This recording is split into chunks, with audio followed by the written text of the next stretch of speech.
ఓం శుక్లాంబరధరం విష్ణుం శశివర్ణం చతుర్భుజం ప్రసన్నవదనం ధ్యాయేత్ సర్వవిఘ్నోపశాంతయే అని స్వామివారికి నమస్కారం చేసుకుని మనము మన మహాభారతంలో ఆది పర్వను పోయిన వారం పూర్తి చేసుకున్నాము. అది చిన్న విషయం కాదు. అసలు మహాభారతమే పెద్ద ఉత్తి గ్రంథం మామూలు గ్రంథం కాదది. దాన్ని ఎంతగా పెంచుతూ వెళ్ళారంటే, మన వ్యాసుల వారు ఇచ్చిన విషయాన్ని పుచ్చుకుని, అందులో ఆయన చెప్తూ ఉన్న విషయాలపైన భావన చేసి, ఒకళ్ళకు ఒకళ్ళు చెప్పుకుంటూ, చెప్తున్న దాన్ని వింటూ, మళ్ళీ ఆలోచన చేసి, మళ్ళీ భావన చేసి, మళ్ళీ ప్రపంచంతో కలిపి, ప్రపంచంలోని విషయాలన్నీ తీసుకునొచ్చి ఇక్కడ కలిపి, ఇక్కడున్న విషయాలన్నీ తీసుకెళ్ళి ప్రపంచంలో కలిపి, ఆ రకంగా కలగా పులగం చేసి, దాన్ని చాలా పెద్ద గ్రంథంగా మనం తయారు చేసుకున్నాము. అందులో మొదటి పర్వ, ఆది పర్వ. దీన్ని మనము కొన్ని సంవత్సరాలుగా చదువుకుంటూ వస్తూ ఉన్నాము. అందులో ఏం చదివాము ఇంతకి ఏమి అని కొంచెం విహంగ వీక్షణంలాగా, ఓవర్‌వ్యూ లాగా ఒకసారి చూసుకుందాం. ఇన్నాళ్ళయింది కాబట్టి. ఎంత గుర్తున్నది, ఎంత జారిపోయింది, ఏమి కథ అని ఒకసారి ఆలోచన చేద్దాము. ముందు అనుక్రమణి పర్వ చూసాము. సంగ్రహంగా అనుక్రమణి పర్వలోనేమో అసలు ఇందులో ఏమి చెప్పబోతూ ఉన్నారు అని ఒక టేబుల్ ఆఫ్ కాంటెంట్స్. తర్వాత సంగ్రహ పర్వలో సినాప్సిస్, ప్రతి పర్వ సినాప్సిస్. ఆ తర్వాత పౌష్య పర్వమని ఒక పర్వ ఉన్నది. దాని తర్వాత పౌలోమ పర్వ అని, పులోమ అన్న ఒక తల్లి ఉంటుంది. పులోమ అన్న ఒక రాక్షసుడుంటాడు. వాడు ఆ తల్లిని బలాత్కరిస్తూ ఉంటే, అంటే బలవంతంగా ఎత్తుకుని పోతూ ఉంటే ఆమెకు గర్భస్రావం కలుగుతుంది. అప్పుడు చమనుడు జన్మిస్తాడు. ఆ కథంతా చెప్తూ ఇంకా చివరికి నెమ్మదిగా అక్కడి నుంచి ఆస్తిక పర్వలోకి తీసుకొని వెళ్తారు మనల్ని. ఆస్తిక పర్వ దగ్గర ఆస్తికుల వారని ఉంటారు ఇంతకి. ఆయన మన జనమేజయుల వారు ఈ మొత్తము సర్పయాగాన్ని చేసి అసలు సర్పాలన్న స్పీషీస్ లేకుండా ఆయన నిర్మూలించాలని, మొత్తం స్పీషీస్ ఎక్స్‌టింక్ట్ చేయాలని బయలుదేరి ఉద్యమించినప్పుడు, ఈ ఆస్తికుల వారొచ్చి ఆ ఉద్యమాన్ని ఆపుతారు. ఈ ఆస్తికుల వారు ఎవరు? ఏమి అంటే, అదిగో అనగనగా ఒకానొక సమయంలో కద్రు, వినత అని ఉన్నారు అని అక్కడి నుంచి మొదలుపెట్టి, అసలు అక్కడికన్నా ముందు ఒకానొక సమయంలో అదిగదిగో పాల సముద్రాన్ని చిలుకుతూ ఉంటే, ఎందుకు అంటే, అదిగో అంతకన్నా ముందు అదిగదిగో ఒక్కసారి అమృతం కోసమని మొదలుపెట్టి, అమృత మథనం కోసము పాల సముద్రాన్ని చిలుకుతూ ఉంటే, అందులో నుంచి ఒక ఉచ్చైశ్రవసం బయటికొస్తే, ఆ హయము తెల్లగా ఉందా, నల్లగా ఉందా అని కద్రువ, వినత ఇద్దరూ ఏదో పందెం వేసుకుంటే, అందులో వినత ఓడిపోతే, ఆమెను బానిసగా మన కద్రువ ఉంచుకుంటే, తర్వాత అరుణుడు పుట్టాడు ఇంతకి సరే గాని, తర్వాత మన గరుత్మంతుడు పుట్టిన తర్వాత ఆయన వాళ్ళ అమ్మగారిని ఏదో విధంగా ఆ బానిసత్వం నుంచి విడుదల చేస్తే, ఈలోగా ఇదంతా జరక్కన్నా ముందే ఏదో కొంచెం హెల్ప్ చేయండి. నేను లేకపోతే బానిసనవుతాను వినతాకు అని కద్రువ అడిగినందుకు, కొడుకులు ఒప్పుకోకపోతే, కద్రువే కోపమొచ్చి తన సొంత బిడ్డలందరినీ జనమేజయుడు చేసుకునే సత్రయాగంలో పడి నశిస్తారు పోమని శపించింది. ఇప్పుడు అందుకని మిగిలిన వాళ్ళు ఇంక ఊరుకున్నారు. కానీ మనవాళ్ళు పాపము వాసుకి మొదలైన వాళ్ళు చాలా ఆలోచించి ఏదో ఒక ఉపాయం కావాలి గదా అని కోరుకుంటారు. ఈ సముద్ర మథనం టైంలో మన వాసుకి పాపము ఆ మందర పర్వతాన్ని చిలకడానికి తాడుగా ఉండగా ఏదో అమృతం అవన్నొచ్చాయి. అందరూ సంతోషించినప్పుడు పాపం వాసుకి ఆ సమయంలో చాలా అవస్థ పడ్డాడు. ఆయన్ని మందర పర్వతానికేసి చుట్టి రయ్ అని గిర తిప్పితే పాపం ఆ తాడు చాలా బాధపడ్డం వల్ల నీకేమైనా కావాలంటే వరం ఇస్తాం కోరుకోమన్నారు. అప్పుడాయన మేము మొత్తం పూర్తిగా ఎక్స్‌టింక్ట్ కాకుండా అవకాశం ఉండేట్టు చూడండంటాడు. వాళ్ళందుకని నీకు ఆస్తికుడని ఒకాయన పుడతాడు. కానీ ఒక కండిషన్ ఉంది. జరత్కారు అని ఒకాయనుంటాడు. జరత్కారుకు సనాంన అదే పేరున్న ఒక అమ్మాయి గావాలి.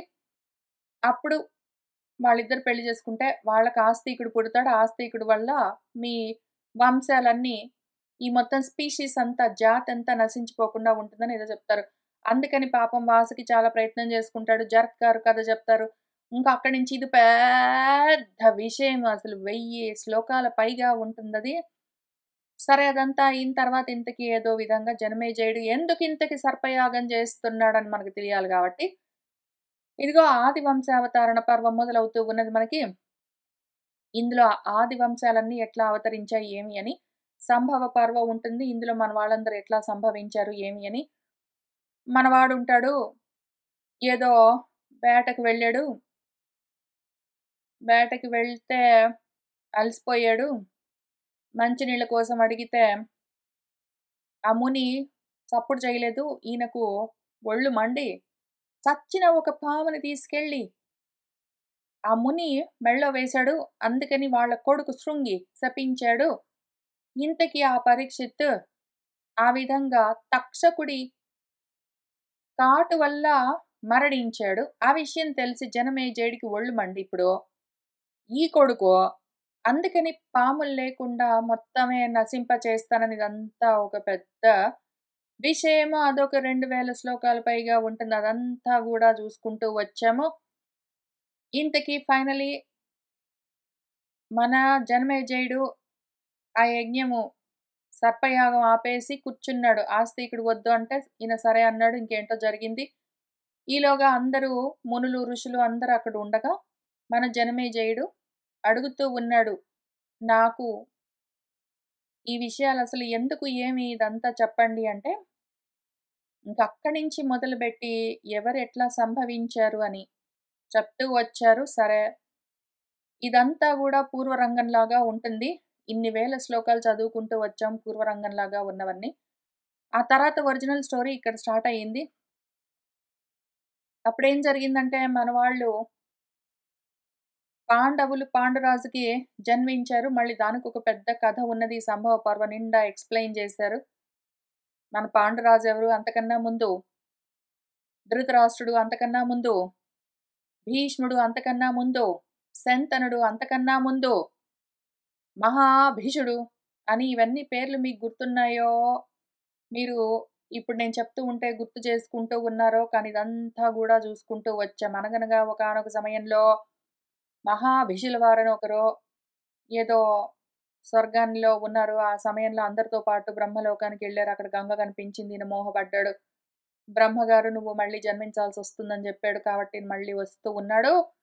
ప్రతీపుల వారని ఒకాయనున్నాడు. ఆయనకి శంతనుడిగా కొడుగ్గా పుట్టడానికి వస్తూ ఉన్నాడు. ఈలోగా మన వాళ్ళు అష్టవసువులున్నారు. వాళ్ళేంటో తప్పు జేశారు. దాంతో వశిష్ఠుల వారు శపించారు. దాంతో వాళ్ళందరూ పుట్టవలసొచ్చింది. కాబట్టి ఈ శంతనుల వారికి అంటే మన మహాభిషుల వారికి వీళ్ళందరూ జన్మించారు. ఇంతకీ గంగ అందరిని ముంచేసింది. ఒక్కడిని మాత్రం మిగిలించింది. ఆయన భీష్ముడయ్యాడు. కానీ పెళ్లి చేసుకోలేదు. పిల్లలు లేరు. రాజ్యపాలన చెయ్యడు. కాబట్టి మన గురువుగారినే, వ్యాసుల వారినే వెంటబడి తరిమి వాళ్ళ అమ్మగారు అడిగితే ఆయన ఒక ముగ్గురు పిల్లల్ని కన్నాడు. వాళ్ళలో రెండో వాడు పాండురాజు. పాండురాజు కొడుకులు పాండవులు.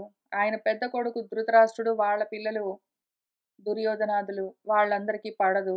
కాబట్టి ఇదిగో చతుగృహ దాహం అని ఒక పర్వ. ఆ తర్వాత అక్కడి నుంచి వాళ్ళు పారిపోయారు. హిడింబ వధ. అక్కడి నుంచి పారిపోయారు. బకవధ పర్వ. అక్కడి నుంచి వెళ్తూ ఉన్నారు. ఒక చిత్రరథుడని గంధర్వుడు కనిపించాడు. ఆ గంధర్వుడితో ఆయన్ని ఓడించిన తర్వాత మాట్లాడాడు మన అర్జునుడు. ఆయన గురువుగారు కావాలి మీకని చెప్పాడు. వాళ్ళొక ధౌమ్యుడు అన్న గురువుగారిని పెట్టుకున్నారు.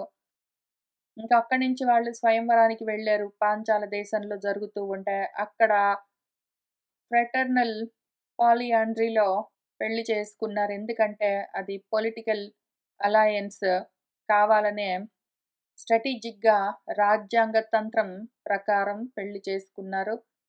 దాంతో వాళ్ళకు రాజ్యం లభించింది. విదురుల వారొచ్చి వాళ్ళని పిలుచుకొనెళ్లారు. తర్వాత రాజ్యం లభించింది.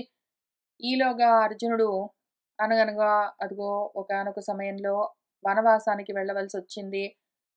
అక్కడ ఉలూచి అని ఒక అమ్మాయిని కలిసాడు. ఆ తర్వాత ఇంకేంటేంటో జరిగింది. ఆ తర్వాత ఒక వర్గ అని ఒక అప్సరస స్త్రీ కనిపించింది. నేను నా స్నేహితులందరము ఏంటో సరస్సుల్లో గ్రాహాలుగా ఉన్నాము. కొంచెం రక్షించమని అడిగింది. మన అర్జునుడు వాళ్ళందరినీ బయటపడేసాడు ఆ నీళ్ళలో నుంచి.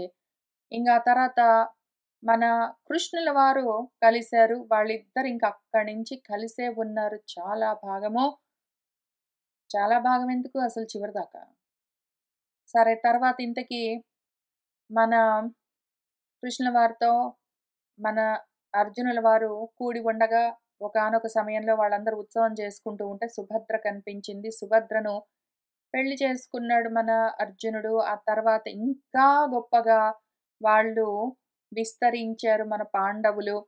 ఈలోగా ఒకానొక సమయంలో ఖాండవ వనానికొచ్చారు. ఆ ఖాండవ వనంలో మిగిలిన వాళ్ళందరూ ఆడుకుంటూ ఉంటే వీళ్ళిద్దరు కొంచెం దూరంగా వెళ్లి కూర్చున్నారు. అక్కడ మన అగ్ని దేవుడొచ్చి హెల్ప్ చేయమని అడిగాడు. వీళ్ళిద్దరూ భయంకరంగా ఆయనకి సపోర్ట్ చేస్తూ అక్కడ ఒక్క జీవిని బతకనివ్వకుండా కాల్చేశారు. కానీ మాత్రం మన అర్జునుడు మయుడు అన్న ఒక అసురుడిని పోనీలే అనుకున్నాడు. ఇంక దాంతో మన కథ అక్కడ ఆగింది. మొత్తం ఇదంతా మన ఆది పర్వ. ఇందులో అక్కడక్కడ చిలువలు పలువలుగా కథలు పెంచి చెప్తూ వచ్చారు. అక్కడక్కడ చాలా అధ్యాయాలు, ఎన్నో శ్లోకాలు, ఎంతో హడావిడి, తతంగము, పిట్ట కథలు అన్నీ ప్రాక్షిప్తాలుగా ఉంచుతూ వచ్చారు.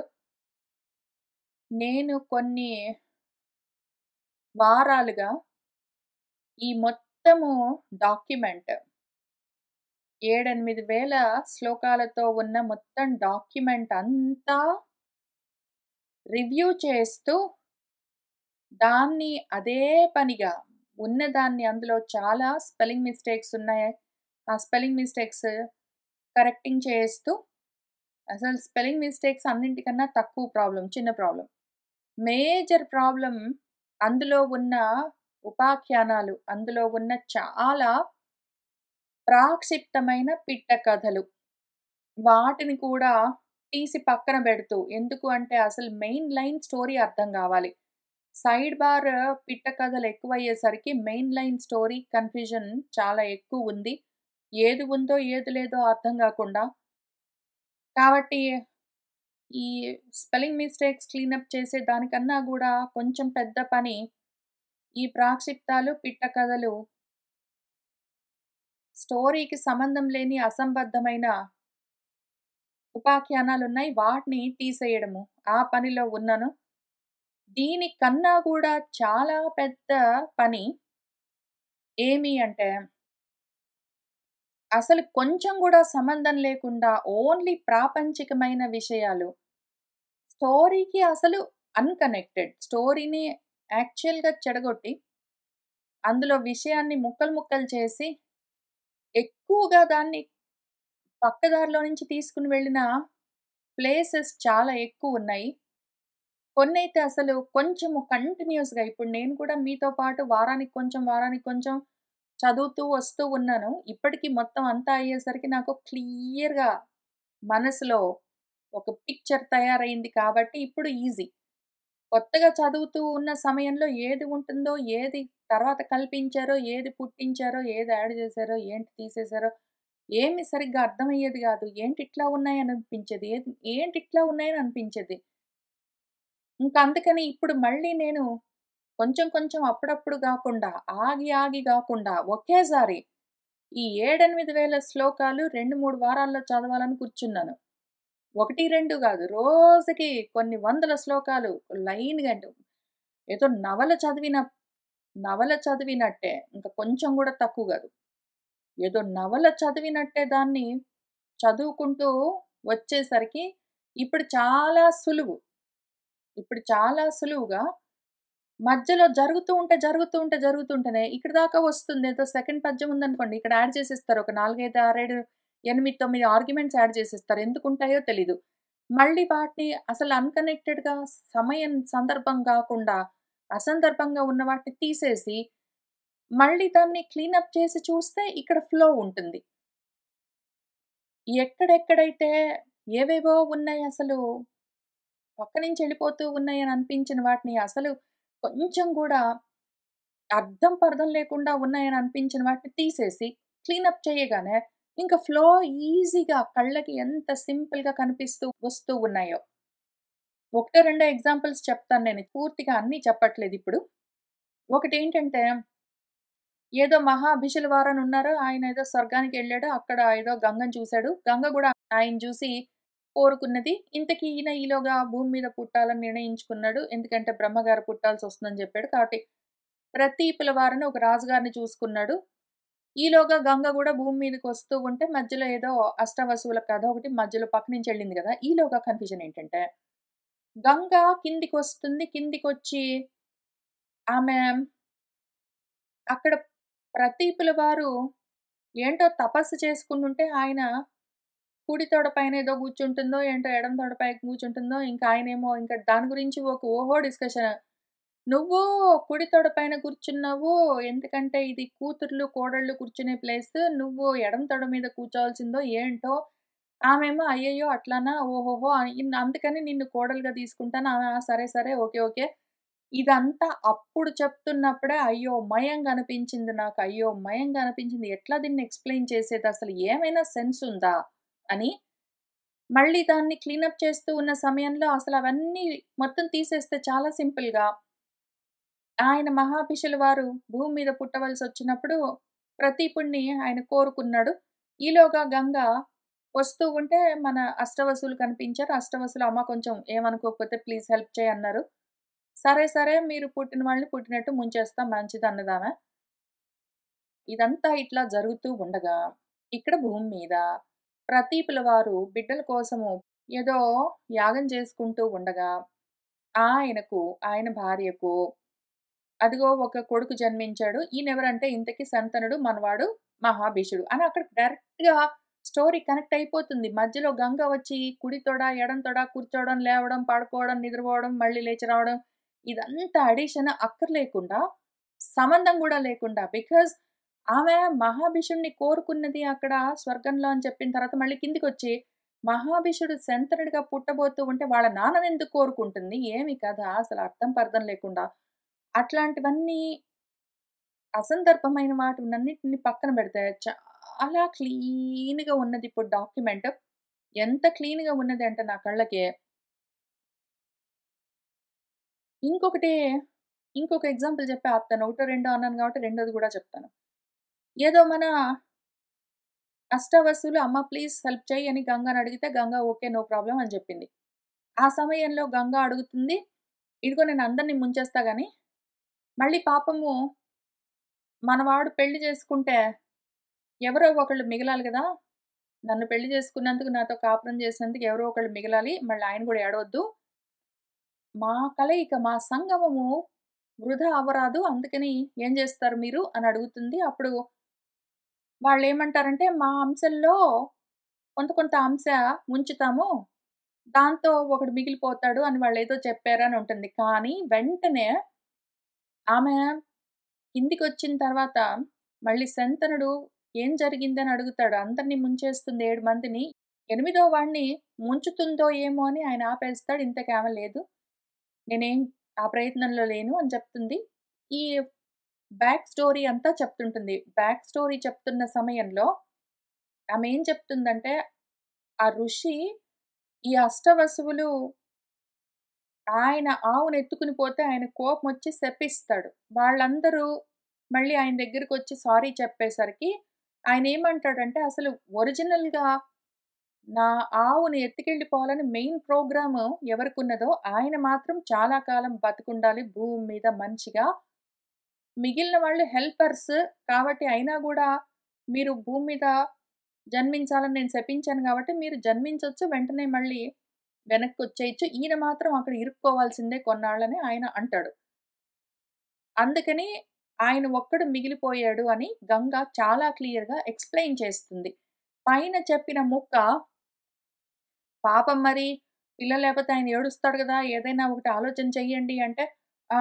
సరే మా అందరిలో తలా ఇంత కళ అక్కడ బెడతాము" అని అదంతా సంబంధం లేని విషయము. మిగిలిన ఏడుగురు వెనక్కొచ్చేస్తారు. కళ లేదు, ఏమీ లేదు. ఈ ఎనిమిదో వాడు ఇరుక్కుంటాడు భీష్ముడిగా ఇంకా ఉండిపోతాడు చాలా కాలం భూమి మీద. ఆ రకంగా ఎందుకో తెలీదు గానీ, అనవసరమైన నిరర్థకమైన ఆర్గ్యుమెంట్స్ చాలా దూరం చెప్పిన ఎక్స్‌ప్లనేషన్స్ ఎన్నో శ్లోకాలు ఈ రకంగా యాడ్ చేస్తూ వచ్చారు. మంచికే చేసుండొచ్చు. ఎవరి ఉత్సాహం వాళ్ళది. ఎవ్వరైనా సరే మన శాస్త్రాల్ని, గ్రంథాల్ని వాటిని పర్సనలైజ్ చేసుకోవచ్చు. బాగుంటుంది.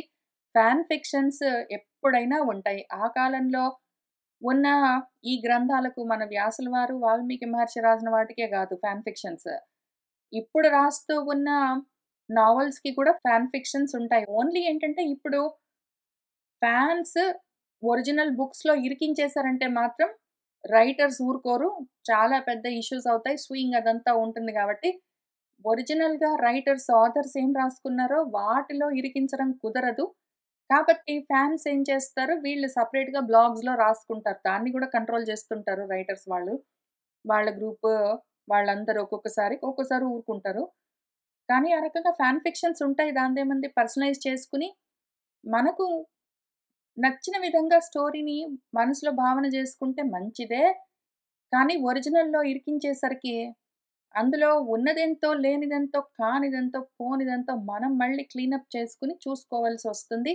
ఇది గూడా మంచి ఎక్సర్‌సైజ్. మనకు గూడా మంచి ఎక్సర్‌సైజ్. మనకు కూడా క్రిటికల్ థింకింగ్, అనలిటికల్‌గా దీన్ని చదవడము, చూసుకోవడం అవంతా వస్తుంది. మనకి బాగా బుద్ధిని పదును పెట్టేందుకు, మన బుద్ధి షార్ప్‌గా తయారవ్వడానికి ఇదొక అవకాశము. కాబట్టి ఇంతకీ ఈ డాక్యుమెంట్‌ని అట్లా క్లీనప్ చేస్తూ వస్తూ ఉన్నాను. సగం దారికొచ్చాను. సగం దారని చెప్పలేను. ఒక 900 పేజెస్ ఉన్న డాక్యుమెంట్. ఇప్పటికి దారిన పోయేవన్నీ ఇందులో ఇరికిస్తే వాటిని తీసేస్తూ వచ్చేసరికి ఒక 640, 640 పేజెస్ వరకొచ్చిందది. ఒక ఆల్‌మోస్ట్ 250, 300 పేజెస్ తీసేసాను. ఇంకా కొన్ని ఉన్నాయి మరి. ఒక 2, 3, 400 పేజెస్ ఉన్నాయి. ఈ 400 పేజెస్ నేను క్లీనప్ చేసేసరికి ఇంకెన్ని ఉంటాయో, ఎన్ని తీసేస్తానో తెలీదు. కానీ ఎవరికైనా సరే అసందర్భంగా ఉన్నవి తీసేసి, కనెక్షన్ లేని పిట్ట కథల్ని, ఉపాఖ్యానాల్ని తీసేసి, క్లీన్‌గా ఉన్న డాక్యుమెంట్‌ని చదువుకోవాలి అని ఇంట్రెస్ట్ ఉంటే ఎవరికైనా సరే, అటువంటి వాళ్ళ కోసము దీన్ని ఫైనలైజ్ చేసి ఇంకా బహుశः కొన్ని వారాలు చదువుతాను. దీన్ని క్లీనప్ చేస్తాను. ఫైనలైజ్ చేసి దాన్ని archive.orgలో అప్‌లోడ్ చేస్తాను. నేను వర్క్ చేస్తున్న డాక్యుమెంట్స్ అన్నీ ఇక్కడే archive.orgలో పెడతాను. నా అప్‌లోడ్స్ అన్నీ ఇక్కడే ఉంటాయి. ఒకవేళ మీరు వెళ్లి కావాలంటే archive.org మీనా రెంటచింతల అని చూస్తే ఉంటాయి. ఇందులో ఇదొక్కటే గాదు. మహాభారతం ఒకటే గాదు. రామాయణం గూడా ఇట్లానే చేస్తాను. ఎప్పుడో ఒకప్పుడు తర్వాత ఫ్యూచర్‌లో భాగవతంలో గూడా చాలా ప్రాక్షిప్తాలు, శ్లోకాలు ఉన్నాయి.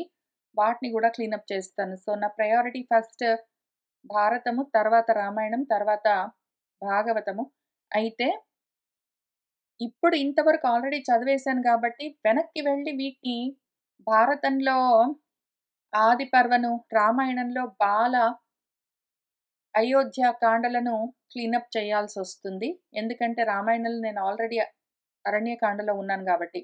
అరణ్యకాండ క్లీన్ చేసుకుంటే చదువుకుంటూ వస్తూ ఉన్నాను. తర్వాత ఇంకా చాలా ఈజీ. ఎందుకు అంటే చదువుతూ క్లీనప్ చేస్తూ ఉంటాను గాబట్టి, దాని గురించి మళ్ళీ వెనక్కి వెళ్లి చూడవలసిన అవసరం ఇంత బృహత్ ప్రణాళిక బెట్టుకుని హెవీ డ్యూటీ రివ్యూ చేయవలసిన అవసరం ఉండదు. కానీ వీటిని ఆది పర్వ అయిపోయింది. ఒక పనయిపోయింది. నెక్స్ట్ సభా పర్వ సింపుల్ మ్యాటర్.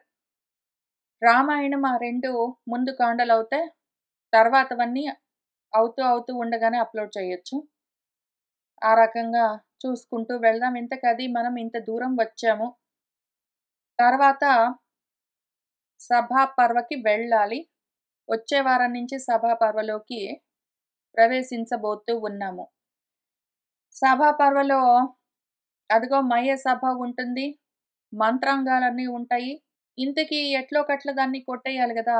అందుకోసం ఆలోచనలు జరుగుతూ ఉంటాయి. ఈలోగా జరాసంధుడిని వధించడం, దిగ్విజయం పర్వము, దిగ్విజయ యాత్ర, జేత్రయాత్ర, రాజసూయాన్ని చేస్తారు మనవాళ్ళు. ఏదో ప్రథమ తాంబూలం ఎవ్వరికి ఇవ్వాలి అని దాని దగ్గర ఒక పెద్ద గొడవ పెట్టుకొని కూర్చుంటారు. శిశుపాలుడిని గురువుగారు లేపేస్తారు. ఆ తర్వాత జూదం ఒకసారి జూదం ఆడతారు.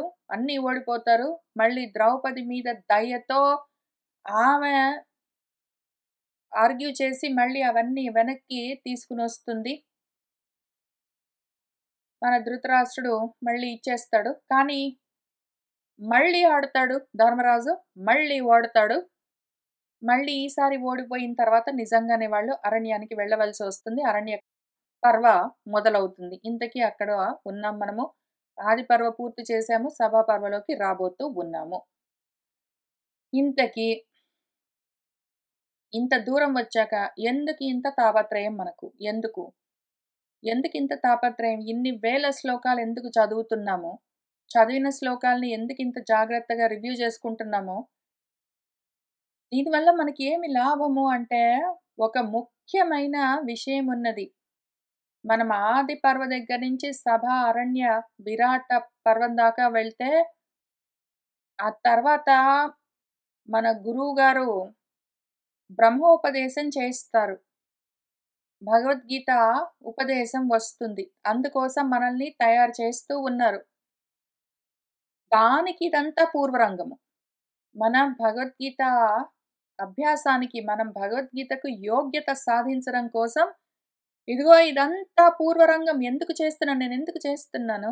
ఒకసారి చదివాను గదా! 7, 8 వేల శ్లోకాలు చదివాను, చెప్పాను, అయిపోయింది గదా! పక్కన పెట్టి ఊరుకోవచ్చు కదా! మళ్ళీ ఎందుకు వెనక్కెళ్ళి నా గూడలు పోగా, నా కళ్ళు పోగా, అదే పనిగా ఎందుకు ఇంత జాగ్రత్తగా రివ్యూ చేస్తూ ఎందుకు చదువుతున్నాను? ఎందుకు చేస్తున్నాం మనం దీన్ని అంటే, అదిగో మన భగవంతుడు గురువుగారు భగవద్గీతోపదేశం చేసే సమయానికి నాకు యోగ్యత కలగాలి మరి. ఒకవేళ అందుకోసం నేను సిద్ధం అవ్వకపోతే, భగవద్గీతను దాని పాటికది పక్కకు తీసి ఔట్ ఆఫ్ కాంటెక్స్ట్ చదువుకుంటే కొంత అర్థం అవుతుంది. కానీ అసలు వ్యాసుల వారు ఒక ప్రణాళిక ప్రకారం మనల్ని ప్రిపేర్ చేస్తూ వచ్చారు భగవద్గీత కోసం. అందుకని ఇంత ప్రయత్నం చేస్తూ ఉన్నాం మనము. ఇప్పుడు ఈ ఉద్దేశంతోటే, ఇదే యాంగిల్‌తో చదువుకున్న ఆది పర్వను మళ్ళీ ఒకసారి చూద్దాం. అసలేం జెప్పారు మన గురువుగారు వ్యాసుల వారి పక్కన పైన ఉన్న ఏదో సినాప్సిస్‌లు, ఏదో టేబుల్ ఆఫ్ కాంటెంట్స్, ఏదో ఇంట్రొడక్షన్స్ అవన్నీ తీసేసి పక్కన పెడితే, ఇక్కడి నుంచి మాత్రము మన విషయము ఆధ్యాత్మికంగా మన ప్రస్థానము మొదలవుతుంది. సంభవ పర్వ దగ్గర. కాబట్టి కొంత సమయాన్ని మనము ఇవాళ అందుకోసం కేటాయిద్దాము. అసలేం చదివాము? ఆది పర్వలో వ్యాసుల వారు మనకేమి చెప్పారు? పూర్వపీఠికల వరకు మొత్తం అంతా తీసేసి, అక్నాలెడ్జ్‌మెంట్స్ అన్నీ తీసేసి, ఆ ఫస్ట్ ఉన్న అట్ట, కవర్ పేజెస్, బ్లాంక్ పేజెస్ అన్నీ తీసేసిన తర్వాత, అసలు స్టోరీ ఎక్కడ స్టార్ట్ అవుతుంది? ఎవ్వరికి స్టార్ట్ అవుతుంది? ఎక్కడ స్టార్ట్ అవుతుందంటే సంభవ పర్వ దగ్గర. ఎవరికి స్టార్ట్ అవుతుంది అంటే ఎవరు సంభవిస్తుంది ఇంతకి? సంభవించేవాడెవడంటే జీవుడు. సంభవిస్తున్నది జీవుడు. సంభవిస్తూ ఉన్నాడు అంటే ఉద్భవిస్తూ ఉన్నాడు. జన్మ తీసుకుంటున్నాడు. జీవభావం కలగ్గానే జన్మ వస్తుంది. అక్కడి నుంచి మొదలవుతుంది మన ప్రస్థానము జీవుడిగా. అందుకని ఇంక మనం దీన్ని కొంచెము అర్జునుడి ఫోకస్ తోటే చూద్దాము. అర్జునుడన్న జీవుడి ఫోకస్ తోటే చూద్దాం. బికాజ్ మిగిలినవన్నీ సపోర్ట్ సిస్టమ్. అస్సలు జీవుడు మన అర్జునుడు. ఈ జీవుణ్ణి ఏదో విధంగా ఈ జీవభావంలో నుంచి బయటపడేయాలి. అందుకోసమే ఇంత ప్రయత్నం. ఆ జీవుడు చేసే సాధన ఏమి? ఎట్లా? అని ఇక్కడ చెప్తూ ఉన్నారు ఆది పర్వలో చూద్దాము. ఇంతకి జీవుడు సంభవించాడు. అబ్బో! అలా ఉంది కదా! చాలా ఉంది. వాడు సంభవించడానికి ముందు వెనక పూర్వాపరము ఎంతో ఉన్నది. ఇంతకి వర్తమాన కాలంలో. జీవుడు పుట్టిన తర్వాత చతుగృహ దాహమని ఇంక రకరకాలుగా ఈ చిత్రమైన గృహంలో ఉండి వాడు దహించుకుని పోతూ ఉంటాడు. అందుకని దాన్ని దేహం అని పిలుస్తారు. దహ్యతే ఇతి అని ఏదైతే దహించుకుని పోతూ ఉంటుందో, తాపత్రయాలతోటి ఆ జీవుడు తల్లడిల్లిపోతూ ఉంటాడు ఇంతకి మనవాడు. ఒకానొక సమయంలో ఆ తాపత్రయాల్లో నుంచి, ఆ దావంలో నుంచి, అగ్నిలో నుంచి బయటపడతాడు ఇంతకీ. బయటపడ్డాక రకరకాల ఆసురీ లక్షణాలను దాటుకుంటూ వస్తాడు. ఇక్కడ ఫోకస్ అర్జునుడు కాదు గాబట్టి వాటిని పక్కన బెడుతున్నాను. ఆ రెండిట్లో హిడింబ వధలో, బక పర్వలో ఈ 2 వధల్లో ఫోకస్ అర్జునుడు గాదు గాబట్టి వాటిని పక్కన బెట్టి, అర్జునుడి ఫోకస్‌గా, జీవుడి ఫోకస్‌గా చూస్తున్నాను. ఏదో పుట్టాడు, ఏదో తాపత్రయాలతో వేగుతూ ఉన్నాడు. కానీ తప్పించుకున్నాడు. తప్పించుకుని ముందేం జేస్తాడంటే, అదిగో గంధర్వుడిని ఓడిస్తాడని జెప్తారిక్కడ. చిత్రరథుడని ఒకడు గంధర్వుడుంటాడు. వాడిని ఓడిస్తాడు. ఇంతకి ఓడించింది, సాధించింది మనవాడు ఫస్ట్ తాపత్రయాల్లో నుంచి తప్పించుకుని బయట పడగానే ఫస్ట్ సాధించింది అహంకారాన్ని జయించడం. గంధర్వుడిని జయించాడు అని చూపిస్తారిక్కడ వ్యాసుల వారు. జయించిందెవరు మళ్ళీ? అర్జునుడు జయించాడు. ఇది గూడా మనం కామెంట్ చేసుకుంటూ వచ్చాము ఈ సెక్షన్ చదువుతున్న సమయంలో. అక్కడ ముందు కాగడా పట్టుకుని వెళ్తూ ఉన్నది, ధనుర్బాణాలతో వెళ్తూ ఉన్నది అర్జునుడు. అర్జునుడు యుద్ధం చేసి ఆ గంధర్వుడిని గెలుస్తాడు. అక్కడ మిగిలిన వాళ్ళందరూ క్వైట్‌గుంటారు. అక్కడ డిస్కషన్ మొత్తం ఈ 13 చాప్టర్స్‌లో, ఎపిసోడ్స్‌లో డిస్కషన్ మొత్తము గంధర్వుడికి, అర్జునుడికే జరుగుతుంది. ఎందుకంటే జీవుడికి జరుగుతూ ఉంటుంది ఆ ఉపదేశము. ఆ తర్వాత ఆ ఉపదేశం ఏమి అంటే జీవుడికి అర్థమైన విషయం ఏంటంటే, మన బతుక్కి ఇందులో నుంచి బయటపడాలంటే మనకొక గురువు గావాలి. మార్గం ఉపదేశం చేసేవాడు అని తెలుసుకుంటాడు ఆ సాధకుడు. అదంతా ఈ సెక్షన్‌లో చూపించారు వ్యాసుల వారు. దాంతో స్వయంవరము అక్కడ స్వయంగా ఆయన వరిస్తాడు. ముందు గురువును వరిస్తాడు.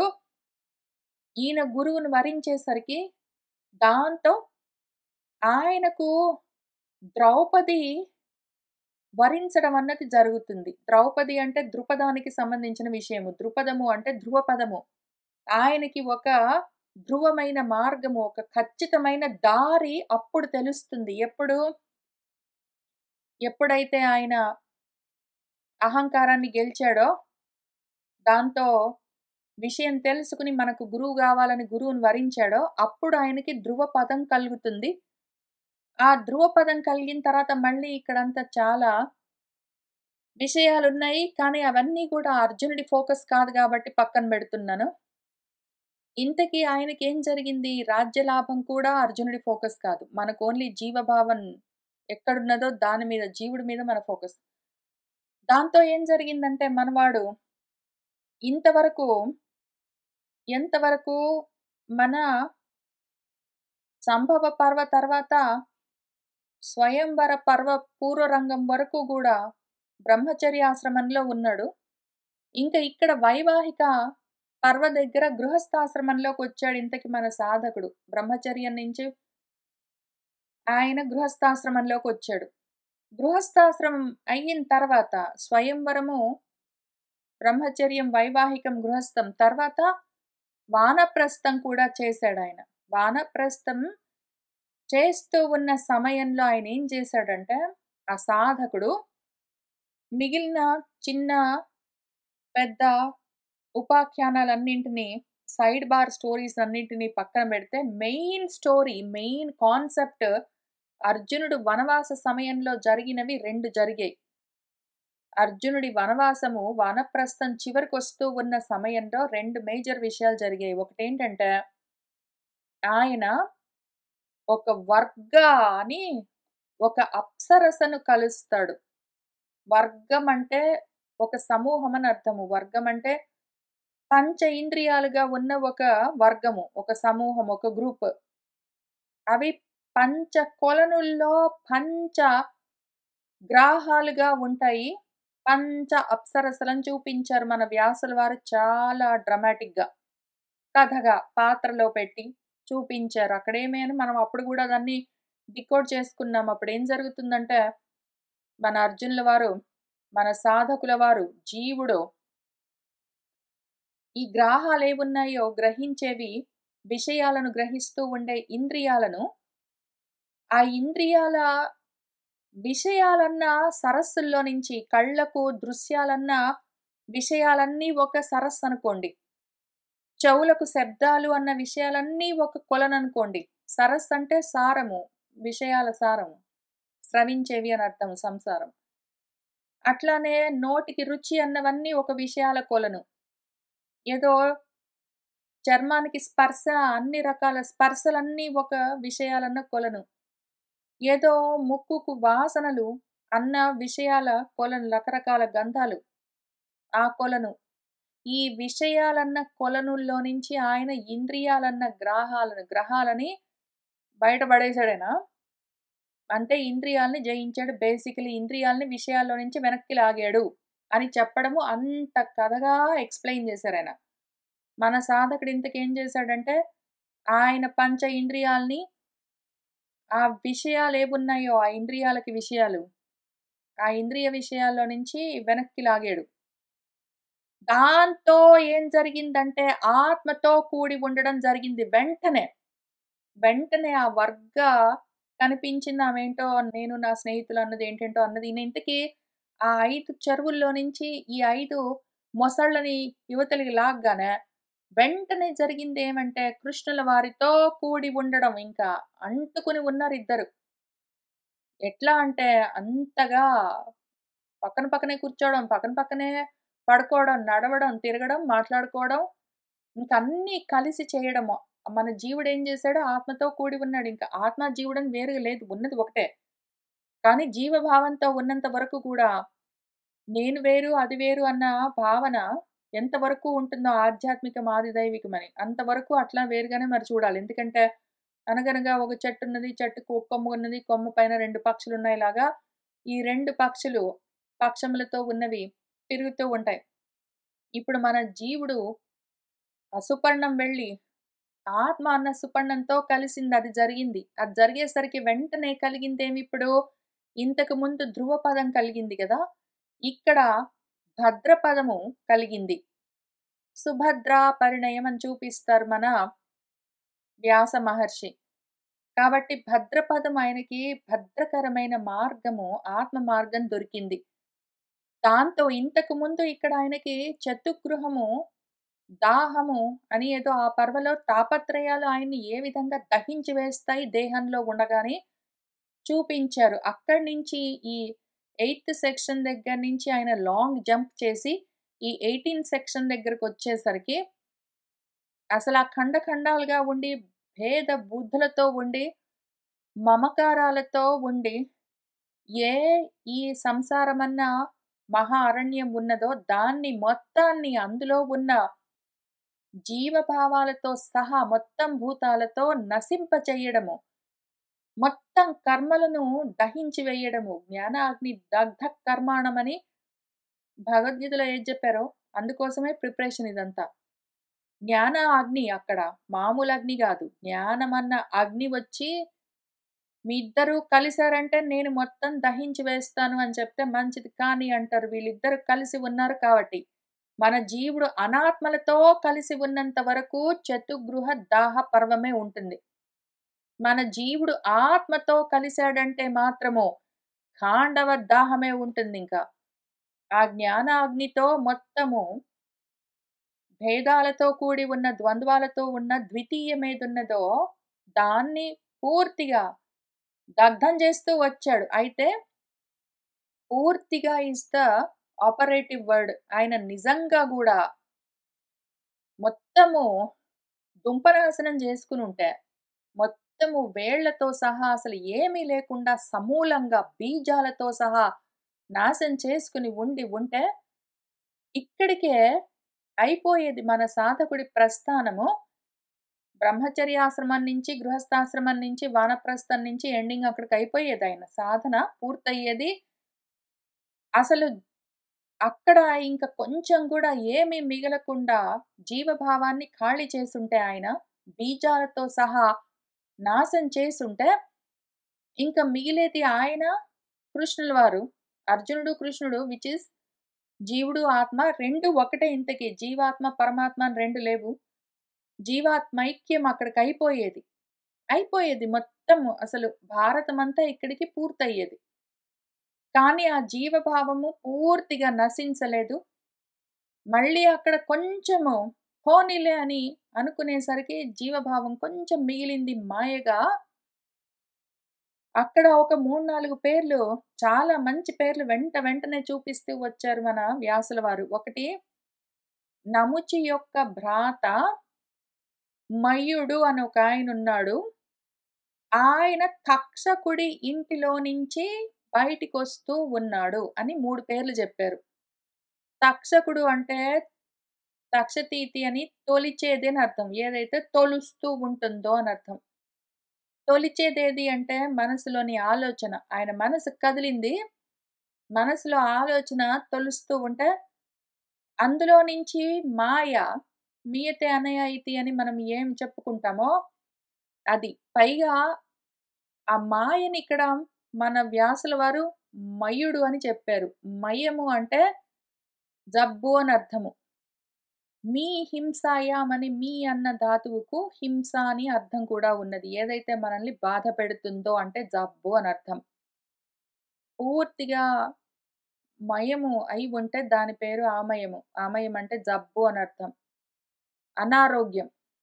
ఈ మాయ, ఈ భేద బుద్ధి, జీవభావము మనకున్న జబ్బు, మన అనారోగ్యము. మన స్వస్థత నుంచి మనల్ని పక్కకి తప్పిస్తుందది. ఇప్పుడు ఆ విధంగా మన స్వస్థత నుంచి మనం పక్కకి జారి జీవభావంలోకి రావడానికి కారణము ఈ మయము. అయితే పోనీలే ఉండని అని అనుకోవడం వల్ల నిరామయం కాకుండా ఆగిపోయింది విషయము. నిరామయము అంటే ఆమయం లేకుండా పోవడము. అంటే ఏ జబ్బు లేకుండా ఆరోగ్యంగా ఉండడం. ఏ రోగం లేకుండా అంటే స్వస్థతతో ఉండడం. మన స్వస్థితిలో ఉండడం. అక్కడికి రాకుండా ఆయన పోనీలే అనుకున్నాడు. దాంతో ఆ కొంచెం మిగిలింది. మిగిలేసరికి ఇంక వేరే దారి లేక ఏమవుతుంది వచ్చే వారం మయ సభ మొత్తం బ్రహ్మాండమన్న పర్వ ఆ కొంచెం బీజం ఉండేసరికి మళ్ళీ ఊడలతో, వేర్లతో, శాఖలతో అనంతంగా వ్యాపిస్తుంది. ఎంత దూరం వ్యాపిస్తుంది అంటే ఇంకొక 17 పర్వలు అవసరమైంది మళ్ళీ దానికి. అప్పటికైనా మన జీవుడు నశింపజేసుకుంటాడా లేదా అని అక్కడి దాకొచ్చాక చూద్దాం. ఇప్పటికైతే మధ్యలో భగవద్గీత ఉపదేశం కూడా అవ్వాల్సొచ్చింది. ఆ తర్వాత గూడా ఆహా! ఆ జీవభావం అంత తొందరగా పోకపోయేసరికి, ఈ భారతం చివరిదాకా వచ్చి అక్కడ గూడా ఆహా! ఆ జీవభావం పోకపోయేసరికి మళ్ళీ భాగవతం పుట్టుకొని రావాల్సొచ్చింది. ఇంక చాలా దూరం ఉన్నది. అయిపోయేది. సాధకుడు ఒకవేళ మన జీవుడు అంత చేసుకున్నాడు కొంచెము పోనీలే అనుకోకపోయుంటే, ఆ బీజము మిగలకపోయి ఉంటే, పూర్తిగా బీజనాశమై ఉంటే మాత్రము ఇక్కడికి పూర్తయ్యేది. అవ్వలేదు. కాబట్టి మనం మళ్ళీ వచ్చే వారం కలిసి కూర్చొని చదువుకోవలసే వస్తుంది. ఇవాల్టికి ఇక్కడికి ఆపుతాను. సర్వం శ్రీకృష్ణ పరబ్రహ్మ పాదారవిందార్పణమస్తు.